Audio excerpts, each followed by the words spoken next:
Hello friends, welcome to Exam Masti smart way of learning. दोस्तों, आज हम देखेंगे 13 अप्रैल के एनालिसिस, जो कि 13 अप्रैल आज यानी कि फर्स्ट शिफ्ट का जो एनालिसिस है उसे देखेंगे। फर्स्ट शिफ्ट में किस तरह के क्वेश्चन पूछे गए हैं। और दोस्तों, कल का आपने एनालिसिस नहीं देखा है तो वो आपके लिए काफ़ी इंपॉर्टेंट होने वाला है, उसे एक बार ज़रूर देख लें। उसका लिंक मैं इसी वीडियो के डिस्क्रिप्शन में दे दूंगा, तो वहाँ से आप जाकर देख सकते हैं। क्योंकि दोस्तों, पिछले जो कल का जो एनालिसिस हमने करवाया था उससे काफ़ी ज़्यादा मिलते जुलते क्वेश्चन जो हैं हमें स्टूडेंट ने भेजे हैं, तो आपके लिए वो भी काफ़ी ज़्यादा इंपॉर्टेंट होने वाला है सेकेंड शिफ्ट के और थर्ड शिफ्ट के एग्ज़ाम में, और अदर एग्ज़ाम में भी। आगे जब एग्ज़ाम आप दीजिएगा तो उसमें भी काफ़ी इंपॉर्टेंट रहेगा। तो आइए देखते हैं कि किस तरह के क्वेश्चन आज पूछे गए हैं, स्टूडेंट ने हमें किस तरह के क्वेश्चन भेजे हैं। अगर आप भी हमें इसी तरह के क्वेश्चन, अगर आपका भी एग्ज़ाम परीक्षा हो गया है तो आप भी हमें इस नंबर पर व्हाट्सअप कर सकते हैं किस तरह के क्वेश्चन भेजे गए हैं, ताकि आने वाले एग्ज़ाम में स्टूडेंट को भी हेल्प मिल सके। तो आइए देखते हैं कि किस तरह के क्वेश्चन पूछे गए हैं। तो पहला क्वेश्चन पूछा गया है, विटामिन कौन सी विटामिन की कमी से, विटामिन का क्वेश्चन पूछा गया है। देखिए, कौन सी विटामिन की कमी से नापुंसकता रोग होता है। नापुंसकता रोग किसकी कमी से होता है? तो यह होता है विटामिन ई की कमी से। विटामिन ई की कमी से नापुंसकता रोग होता है। और विटामिन ई की रासायनिक नाम का, विटामिन ई का रासायनिक नाम क्या है? हो सकता है आने वाले शिफ्ट में आपसे पूछ दे कि विटामिन ई का रासायनिक नाम क्या है, तो टोकोफेरोल जो है इसका रासायनिक नाम है। क्या है? टोकोफेरोल। टोकोफेरोल इसका रासायनिक नाम है। तो आप उसे भी देख सकते हैं, विटामिन ई का रासायनिक नाम, और सबके रासायनिक नाम आप जरूर याद कर लें। दूसरा क्वेश्चन पूछा है, साहित्य अकादमी का मुख्यालय कहाँ स्थित है? साहित्य अकादमी यानी कि मुख्यालय भी आपसे पूछा जा रहा है, हेडक्वार्टर भी पूछा जा रहा है। तो साहित्य अकादमी का मुख्यालय कहाँ स्थित है? तो यह नई दिल्ली में स्थित है, जिसे रविंद्र भवन के नाम से जाना जाता है। साहित्य अकादमी को किस नाम से जाना जाता है? तो रविंद्र भवन के नाम से जाना जाता है। तो इस पॉइंट को भी ध्यान में रखिएगा। और मुख्यालय जो है आप ज़्यादा से ज़्यादा याद कर लें, ताकि आने वाले एग्जाम में आपसे छूटे ना। तीसरा क्वेश्चन पूछा है, बाबरनामा किस भाषा में लिखी गई है? बाबरनामा किस भाषा में लिखी गई है? तो बाबरनामा तुर्की भाषा में लिखी गई है। किस में लिखी गई है? तुर्की भाषा में लिखी गई है। और बाबरनामा जो आत्मकथा है, यह किसने लिखी है? तो बाबर ने खुद अपनी आत्मकथा बाबरनामा लिखी है। और बाबरनामा का फारसी अनुवाद किसने किया था? तो सलीम खान खाना ने। सलीम खान खाना ने जो है बाबरनामा का फारसी में अनुवाद किया था। तो इस बात को भी ध्यान रखिएगा, क्या पता आने वाले एग्जाम में आपसे पूछते हैं कि फारसी में अनुवाद किसने किया था? तो सलीम खान खाना जो है इसका राइट आंसर हो जाएगा, फारसी में अनुवाद किया था। और खाने खाना की उपाधि जो है सलीम खान खाना, यह किसके पुत्र हैं? तो बैराम खां के पुत्र हैं। बैराम खां के पुत्र हैं ये, बैराम खां। तो यह भी ध्यान में रखना है आपको। और साथ में सलीम खाने खाना को खाने खाना की उपाधि किसने दी थी? तो यह गुजरात में जो एक युद्ध हुआ था उसमें इनके युद्ध कुशल को देखते हुए अकबर ने जो है सलीम को खाने खाना की उपाधि दी थी। तो इस पॉइंट को भी ध्यान में रखिएगा, इससे भी क्वेश्चन आपसे पूछ सकता है। चलिए नेक्स्ट क्वेश्चन पे चलते हैं। क्वेश्चन नंबर 4 है हमारा, मुलाग मेडल हाल ही में किस खिलाड़ी को दिया गया है? मुलाग मेडल, देखिए करंट का क्वेश्चन पूछा गया है, मुलाग मेडल हाल ही में किसे दिया गया है? तो यह अजिंक्य रहाणे को दिया गया है, मुलाग मेडल, ध्यान में रखिएगा। नेक्स्ट क्वेश्चन है, बगलिहार दर्रा हाइड्रो इलेक्ट्रिक पावर किस नदी पर स्थित है? बगलिहार दर्रा हाइड्रो इलेक्ट्रिक पावर किस नदी पर स्थित है? तो यह चेनाब नदी पर स्थित है। और अगर चेनाब नदी की बात करें तो यह कहाँ से निकलती है? तो यह जम्मू कश्मीर से निकलती है, जम्मू कश्मीर।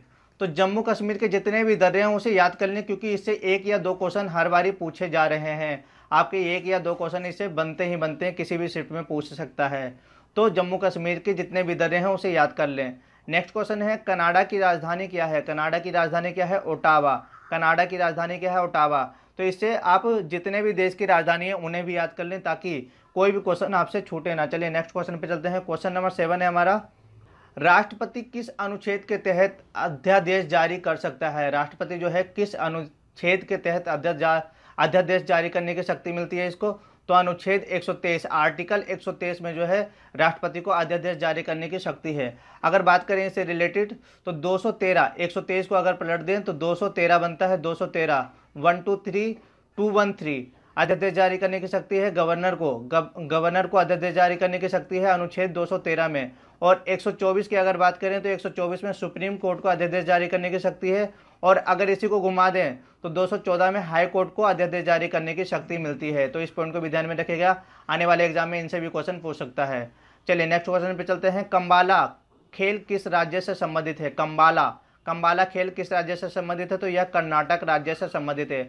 और आप हमें कमेंट में कमेंट करके बताएं कि कंबाला कर्नाटक की राजधानी क्या है, यानी कि कर्नाटक की राजधानी क्या है, ये आप हमें कमेंट करके बताएं। चलिए नेक्स्ट क्वेश्चन पे चलते हैं। क्वेश्चन नंबर 9 है हमारा, 2019 के चुनाव में सर्वप्रथम वोट किसने डाले थे? 2019 के चुनाव में, यानी कि 2019 में जो आम चुनाव हुए थे, आम चुनाव आपके हुए थे, इसमें सर्वप्रथम वोट किसने डाले थे? तो आईडीबीपी सोल्जर जो है इन्होंने डाले थे, और यह अरुणाचल प्रदेश में सबसे पहले डाले गए थे।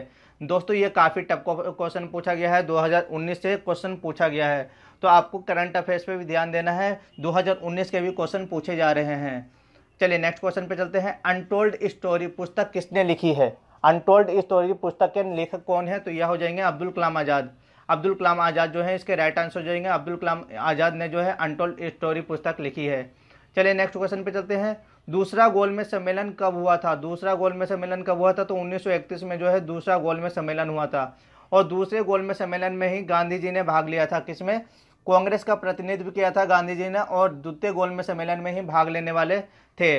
और 1931 में ही इरविन समझौता हुआ था, 1931 में ही इरविन समझौता भी किया गया था। इस पॉइंट को भी ध्यान में रखना है आपको। और तीनों गोलमेज सम्मेलन में भाग लेने वाले जो कौन थे? तो यह थे ब्रिटिश के प्रधानमंत्री रेमजे मैकडोनाल्ड। तो इस पॉइंट को भी ध्यान में रखिएगा, आने वाले एग्जाम में, आने वाली शिफ्ट में इससे भी क्वेश्चन पूछ सकता है। चलिए नेक्स्ट क्वेश्चन पे चलते हैं।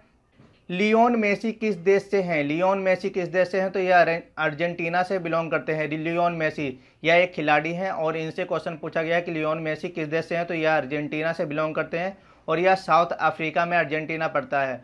और साथ ही यह भी ध्यान में रखना है कि अर्जेंटीना को घास को क्या कहा जाता है? अर्जेंटीना के घास को क्या कहा जाता है? तो पंपास कहा जाता है। पंपास जो है अर्जेंटीना के घास को कहा जाता है। स्टेपिस, स्टेपिस किसे कहा जाता है? तो स्टेपिस एशिया के घास के मैदान को स्टेपिस कहा जाता है।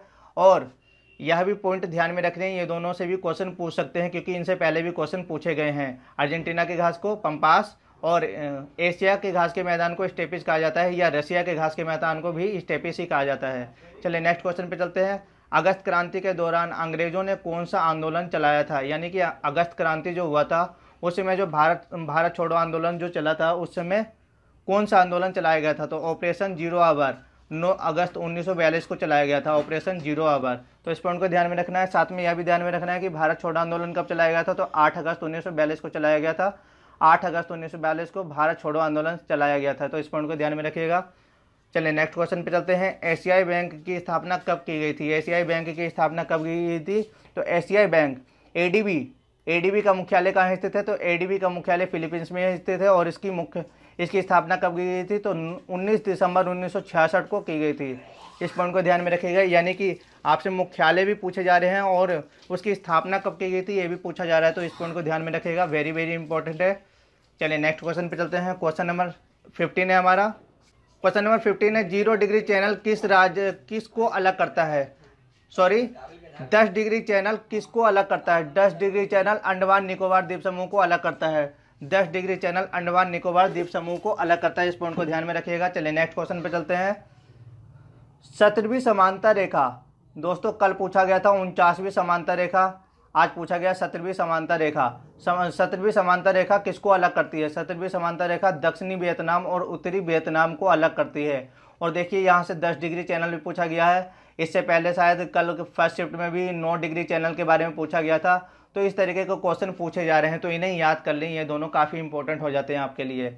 चलिए क्वेश्चन नंबर 17 को देखते हैं। 1857 के विद्रोह को लखनऊ में नेतृत्व किसने किया था? 1857 के विद्रोह को, देखिए दोस्तों यहाँ से क्वेश्चन काफ़ी टफ पूछा गया है कि 1857 के विद्रोह का नेतृत्व किसने किया था? तो बेगम हजरत महल ने जो है 1857 के विद्रोह का नेतृत्व किया था। चलिए नेक्स्ट क्वेश्चन पे चलते हैं। 61वां संविधान संशोधन 1989 संविधान संशोधन किससे संबंधित है?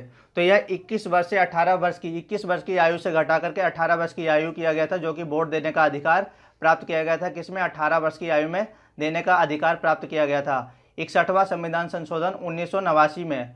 तो इस पॉइंट को ध्यान में रखिएगा। और इससे रिलेट करके और भी संविधान के संशोधन से क्वेश्चन पूछे जा सकते हैं, तो उन्हें भी आप ध्यान दीजिएगा। चलिए नेक्स्ट क्वेश्चन पे चलते हैं। अल्टीमीटर का उपयोग किसके लिए किया जाता है? अल्टीमीटर का उपयोग किसके लिए किया जाता है? तो ऊंचाई मापने के लिए किया जाता है। ऊंचाई मापने के लिए किया जाता है। और आप हमें कमेंट करके बताएं कि ए मीटर का उपयोग किस लिए किया जाता है? ए मीटर का उपयोग किस लिए किया जाता है? चलिए क्वेश्चन नंबर 20 देखते हैं। ICC spirit of the year 2020 किसको दिया गया था, यानी कि यह अवार्ड किसको मिला था, तो यह अवार्ड जो है महेंद्र सिंह धोनी को मिला था। तो दोस्तों यहाँ पर देखिए कि 2020 से अवार्ड के क्वेश्चन कल भी पूछे गए थे और आज भी इससे क्वेश्चन देखने को मिला है। तो ICC spirit of the year किसको मिला है, महेंद्र सिंह धोनी को। चलिए नेक्स्ट क्वेश्चन पे चलते हैं। भारत का प्रथम परमाणु संयंत्र कब स्थापित हुआ था, भारत का प्रथम परमाणु संयंत्र कब स्थापित हुआ था, तो यह 1969 में तारापुर महाराष्ट्र में स्थापित हुआ था। 1969 में कहाँ हुआ था, तो यह तारापुर महाराष्ट्र में। अगले वाले शिफ्ट में हो सकता है इससे पूछ दे कि भारत का परमाणु संयंत्र कहाँ स्थापित किया गया था, तो यह महाराष्ट्र में किया गया था। और किसकी मदद से किया गया था, तो यूएसए की सहायता से किया गया था। इस पॉइंट को भी ध्यान में रखिएगा, काफ़ी इंपॉर्टेंट है दोस्तों। चलिए नेक्स्ट क्वेश्चन पे चलते हैं। विटामिन ए का रासायनिक नाम क्या है, विटामिन ए का रासायनिक नाम क्या है, काफ़ी आसान क्वेश्चन पूछा गया था इससे, रेटिनॉल। विटामिन ए का रासायनिक नाम क्या है, रेटिनॉल। और इसका अच्छा स्रोत क्या है, सबसे अच्छा स्रोत है इसका गाजर। और विटामिन ए की कमी से कौन सा रोग होता है, तो रतौंधी नामक बीमारी होती है विटामिन ए की कमी के कारण से। तो दोस्तों ये कुछ फर्स्ट शिफ्ट के एनालिसिस थे। इसके अलावा जो सेकंड शिफ्ट का एनालिसिस आएगा उसकी भी वीडियो हम आपको जल्द ही प्रोवाइड करवा देंगे। तो आई होप कि ये वीडियो आपको पसंद आया है। पसंद आया तो दोस्तों में ज़्यादा से ज़्यादा शेयर करें, लाइक करें, सब्सक्राइब करें। जय हिंद, जय भारत।